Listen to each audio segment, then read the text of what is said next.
Pokud pláčete, protože slunce odešlo z vašeho života, vaše slzy vám budou bránit ve spatření hvězd. Rabindranath Thakur, bengálský básník, prozaik, dramatik, hudební skladatel, malíř, hlasatel sbližování východu a západu, nositel Nobelovy ceny za literaturu. Kabinet jazyků uspořádal k jeho poctě literárně hudební odpoledne. Indickou klasickou hudbu na původní nástroje esráč a tabla interpretovali skvělí Elena Kubičková a Tomáš Reindl.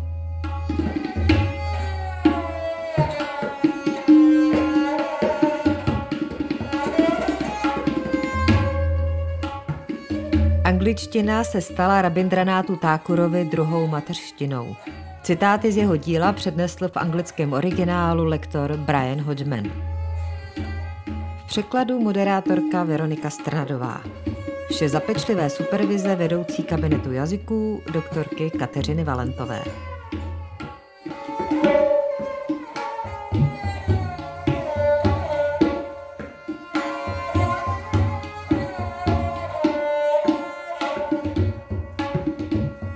Mraky přicházejí do mého života plovoucí od jiných dnů, nikoli aby vylévali déšť nebo přinášeli bouře, ale aby dávali barvu mému západu slunce.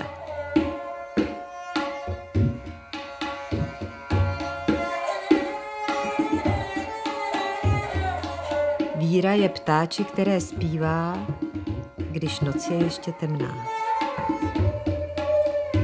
Nejbohatší jsou ti lidé, kteří se většiny věcí mohou vzdát.